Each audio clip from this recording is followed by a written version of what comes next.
Hey there, if you guys are looking for an elegant dessert to make for your next dinner party, look no further, this recipe is for you. I love this recipe because you can do everything the day before, have it waiting, the day of the party, you can focus on the main course, the appetizer, most importantly, the cocktails for your guests. You're gonna get out a medium pot, and to that you're gonna add some red wine, orange juice, sugar, cinnamon, and cloves.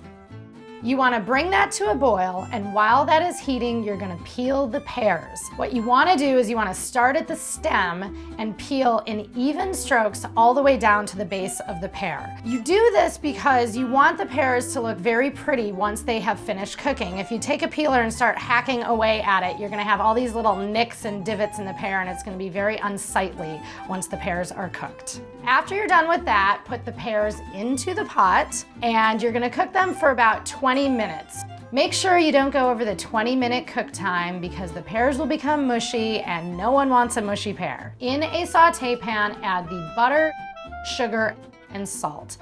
Heat that up and swirl it around in the pan to get everything to melt and blend together. Now, once this starts melting, add your pistachios to that, and you want to cook it for about 5 minutes. You just want it to sort of caramelize and get really flavorful, and that's about it. Super easy. Once the pistachios have caramelized, cool them on a piece of parchment paper. Next up for our dessert is the vanilla mascarpone. I love using mascarpone in desserts. It is just such a great ingredient. It's kind of like a combination between cream cheese and creme fraiche. It's got a great consistency. It's a little bit sweet. It also makes your guests feel super duper fancy when you tell them that they're having mascarpone for dessert. What you want to do is you want to take either 1 or 2 vanilla beans and you want to slice it lengthwise. Take the side of your knife and scrape out all of the meat that is inside the vanilla bean and add it to the bowl of mascarpone.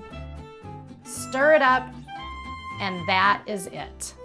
So at this point, all the components of the dessert are done and they can be held for the next day. So to assemble the dessert, you want to start by removing the pears from the cooking liquid and set them on a plate. The cooking liquid can be brought to a boil to make a syrup. Now, this syrup can be served with the dessert, or you can use this as a condiment later on for pancakes or, to pour over ice cream. It's just delicious. You don't want to throw it away. For the pears, you're going to slice them in half, and using either a melon baller or a small spoon, scoop out the core. At this point, you can place either 1 or 2 halves of a pear on a plate. You can then add a little dollop of mascarpone and garnish it with some candied pistachios. If you have made a syrup from your cooking liquid and it is cool, you can use that as a garnish on the plate as well, or you can leave it just as is. It's such an elegant, delicious dessert. So guys, I hope you try my recipe, and when you do, please leave a comment. Let me know what you think about it. And if you're not a subscriber to Kin, please subscribe. We've got so many recipes coming up. Thanks for trying it, and I'll see you next time.